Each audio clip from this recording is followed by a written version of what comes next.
अली एक छोटे से बिस्तर पर लेटा हुआ है। इसकी आंखें आसमान में कहीं दूर उड़ती हुई महसूस हो रही हैं। वो अपनी माँ के पास लेटकर आहिस्ता आवाज में कहता है, अम्मी, अगर मैं ख्वाब में कोई खजाना देखूं तो क्या वो हकीकत में भी मिल सकता है?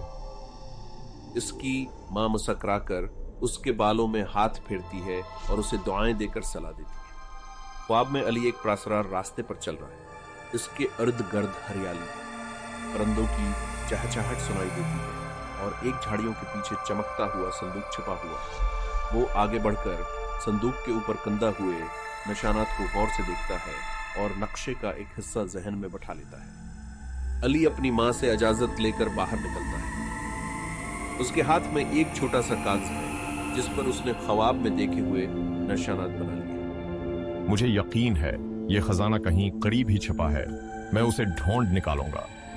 वो अपने दिल में अज़म लेकर गांव के बाहर की तरफ रवाना हो जाता है। अली दरख्त के नीचे पहुंचकर रुक जाता है क्योंकि यही मंजर उसने अपने ख्वाब में देखा। वो झाड़ियों को हटाता है और नीचे मिट्टी में कुछ खोदता है।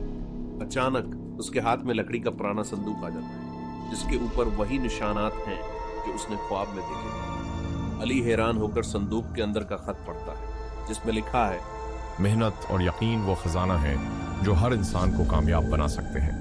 इसके चेहरे पर खुशी और हैरत के मिले जुले जज्बात नजर आते हैं।